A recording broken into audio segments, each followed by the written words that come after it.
তিস্তা মহাপরিকল্পনা বাস্তবায়িত হলে কি উপকারিতা হবে সেটা যদি আমরা বলতে চাই তাহলে খুব সুস্পষ্টভাবে বলতে পারবো যে তিস্তার দুই ধারের মানুষ কমপক্ষে তাদের স্থায়ী একটা ঠিকানা পাবে।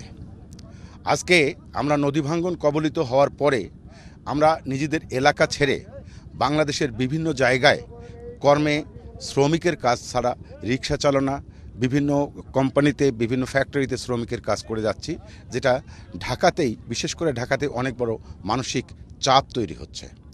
আমরা মনে করি যে তিস্তা মহাপরিকল্পনা যদি বাস্তবায়ন হয় তাহলে আমাদের তিস্তার দুই ধারের যে মানুষ, আমরা এখানেই আমাদের নিজেদের কর্মসংস্থান নিজেরাই তৈরি করতে পারবো এবং কৃষির ভাণ্ডার এই উত্তরাঞ্চল আমরা বিভিন্ন কৃষি পণ্য উৎপাদন করে দেশীয় চাহিদা মিটিয়ে আমরা বিদেশেও রপ্তানি করতে পারবো। মহাপরিকল্পনা বাস্তবায়িত হলে উত্তরবঙ্গের মানুষের ভাগ্যের পরিবর্তন হবে, তিস্তা পরের মানুষের ভাগ্য পরিবর্তন হবে। কিন্তু ইহা বাস্তবায়ন না হলে ভূ রাজনৈতিক কারণ ছাড়া না বাস্তবায়ন না হওয়ার কোনো কারণ আমরা দেখি না। কেন? বাংলাদেশে 12টি মেগা প্রকল্প চলছে, উত্তরবঙ্গে একটিও নেই।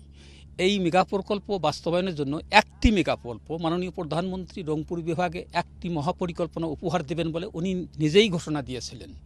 কিন্তু উনি গত 23 সালের 2রা আগস্ট রংপুর জেলা স্কুলের মাঠে রংপুরবাসীকে আশ্বস্ত করেছেন যে তিস্তা মহাপরিকল্পনা বাস্তবায়িত করা হবে। ওনার ঘোষণার প্রেক্ষিতে রংপুরের মানুষ আনন্দের তেনাকে ধন্যবাদ জানিয়ে ওনাকে ধন্যবাদ জ্ঞাপন করেছেন। ভূ রাজনৈতিক দুরাষ্ট্রের দৌত্যের কারণে মহাপরিকল্পনা বাস্তবায়িত না হলে আমরা নিজস্ব অর্থায়নে পদ্মা সেতুর ন্যায় তিস্তা মহাপরিকল্পনা বাস্তবায়নের জন্য তিস্তা কর্তৃপক্ষ গঠন করে অর্থায়ন করে উত্তরবঙ্গের মানুষ অর্থায়ন করবে। তিস্তা কর্তৃপক্ষ গঠন করা হলে নিজস্ব অর্থায়নে এই তিস্তা মহাপরিকল্পনা বাস্তবায়ন করা সম্ভব হবে বলে আমরা আশা করি। বাংলাদেশে যতগুলো মেগা প্রকল্প হচ্ছে সবচেয়ে লাভজনক প্রকল্প হবে তিস্তা মহাপরিকল্পনা। প্রথম যেটা এখানে হচ্ছে, এখানে এক ফসলি জমি, সেটাও কখন আছে কখন নাই, কোনোবার হয় কোনো হয় না। প্রত্যেকটা জমি 3 ফসলি হবে। সরকারি হিসাব মতো 175 বর্গ কিলোমিটার জায়গার উদ্ধার হবে। এটা যদি 3 ফসলি হয় কত আবাদ হবে। আমরা জানি তিস্তা এলাকায় প্রচুর পেঁয়াজ হয়। এই পেঁয়াজ যদি হরকা বন্যা না আসে, চৈত্রমাসী বন্যা না আসে, এই পেঁয়াজগুলো উঠবে এবং এটা যদি পরিকল্পিত করা যায় আমরা পেঁয়াজ রপ্তানি করব। আমরা ভুট্টা যে চাষ হচ্ছে, এই ভুট্টা এখন বিদেশ থেকে অর্ধেক আর আমদানি করতে হচ্ছে না। আমার মনে হয় পুরোপুরি যদি এই জমিগুলো উদ্ধার হয় একটা ভুট্টাও বিদেশ থেকে আমদানি করতে হবে না। আমি বলবো প্রতি বছর লক্ষ কোটি আমাদের ক্ষতি হচ্ছে, সেটা সরকারি বেসরকারি মানুষের সম্পত্তি, হাজার হাজার কোটি সম্পত্তি আমাদের ধ্বংস হচ্ছে। এইটা আর হবে না।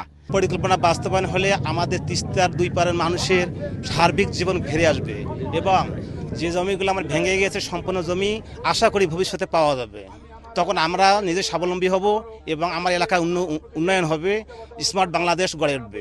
সে দাবিটা হলো যে আমাদের তিস্তা মহাপরিকল্পনা সেটা অতি শীঘ্রই বাস্তবায়ন করা হোক। সেটা বিদেশি প্রতিবেশী দেশের টাকা না হলে বাংলাদেশের অর্থ দিয়ে করা হোক। ইতিমধ্যে দেখা গেছে যে দক্ষিণ অঞ্চলে অনেক বড় বড় মেগা প্রকল্প হয়েছে নিজস্ব অর্থায়নে বাংলাদেশের টাকা। আমরাও চাই যে বাংলাদেশের অর্থ দিয়ে তিস্তা নদী খনন করা হোক। প্রয়োজনে 14টা উপজেলা, 5টি জেলায় এই তিস্তা নদীতে অবস্থিত।